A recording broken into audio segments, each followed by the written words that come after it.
Hello everyone, welcome back to another video.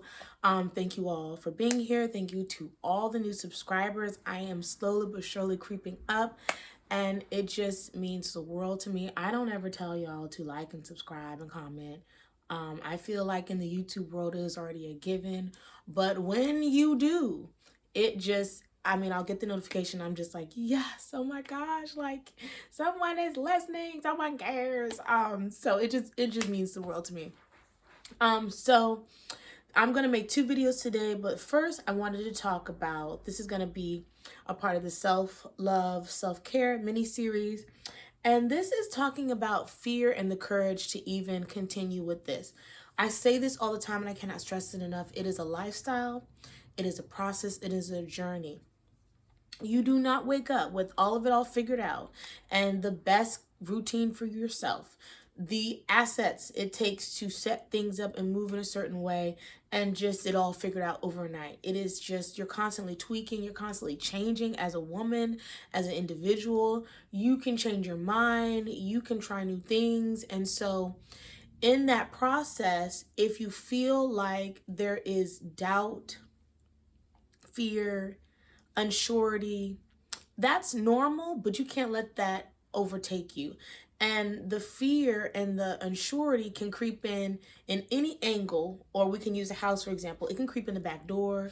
It can creep in a cracked window. It can creep in through the vents. TT, don't start. So you have to be vigilant, and you have to, hold on, y'all. And you have to, first of all, stop those thoughts and ask yourself, where did that come from? Am I afraid of my own success?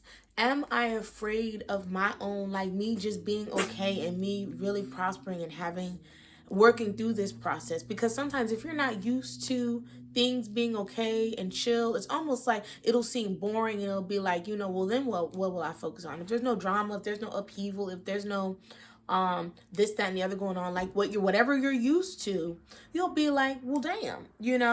So your mind can sometimes self-sabotage because like, this is too good to be true. What makes you think that you can even get to that point? What makes you think that that's even attainable for you? This is only for pretty girls, or this is only for women that don't have children, or this is only for women that have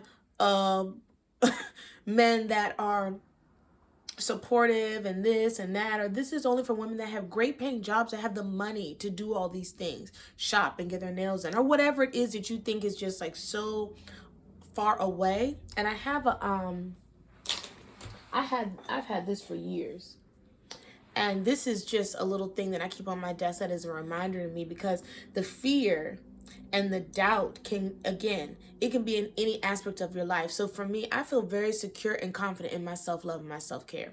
But when it comes to entrepreneurship, or when it comes about thinking about getting a bachelor's degree, or when it comes to being able to maintain a diet and a lifestyle that helps me put on healthy weight, because that's something I struggle with, creativity takes courage. And the creativity is whatever you deem that works for you. So it's not a one size fits all. It's not just cookie cutter. It's not just, oh, well, if I start getting manicures and pedicures, that should do it for me. If I start getting lashes, that's self-care. That should do it for me. No. And it's not just the surface stuff. It's going within and it's healing and facing your fear.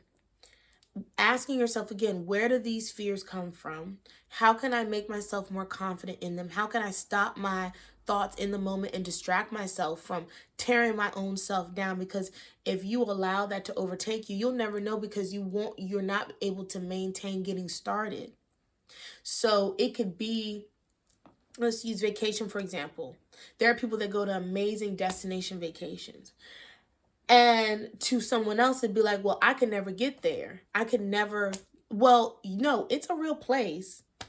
There's a way to get there by train, boat, plane, road trip. But if you keep getting in your car and stopping, getting out and going somewhere else, or detouring, if you buy your tickets and then don't show up for your flight, if you book your your train ticket and then freak out and then jump off the train, You'll never get to that destination. So yeah, it'll seem like this is just so unattainable for you because you're stopping yourself. You're in your own way. It's not that you can't do it. Let's back it up from the point where you are even trying to get there. Do you set aside, do you look at it and like, well, how much would it take to go to, say, for example, Cancun? What is that as a savings plan? What is that when I work with a travel agent that has all these perks and incentives and discounts and deals? It may not be that much after all. You might find that it's as much as you spend on Starbucks in a month, in 6 months, in a year, whatever. But see, if you don't ask yourself those questions and get down to the nitty gritty and ask yourself, okay, why do I self-sabotage? Why am I afraid of just thinking that I can experience this thing and have fun? And the fear. Back to vacation. When I get there, people are going to prey on me. They're going to say I'm an American. They're going to say I'm a single black woman. They're going to try to scam me, rob me, assault me. Oh, you haven't even gotten there yet. You don't know the layout. You don't know all the other success stories. You don't know anything about diddly squat. You're just thinking up reasons to be afraid. Thinking up reasons to stop yourself before you've even gotten started. And the same can happen with your self-love and self-care. Remember, this is something new for you. You're going to treat this like you brush your teeth, wash your face, go to the bathroom, take a shower. It has to become a daily part of your routine. And so if you haven't done something before, yeah, you're going to have a lot of apprehension behind it, but you can work through it. You can do it. And if you need that extra help, talk to a counselor, talk to a therapist, journal, write down, I am afraid of A, B, C, D, E, F, G. Now then debunk those fears, write it down, and then periodically go back and read it. And you might be able to laugh at some of those things as those fears fall away because you're checking them off the box. And, also, last thing I'm going to add is this, add to this would be, it's great to have support and it's great to feel like, people back you. And there's a huge online community for women who, the certain keywords are leveling up or, not buying into, but leaning into the soft life or even the hypergamous life where it's like you're moving in a way where you're putting yourself first and you're making decisions and making life choices that respect that and honor that and reflect that. So there are online communities. Again, there's your counselors, your therapists, and your journal.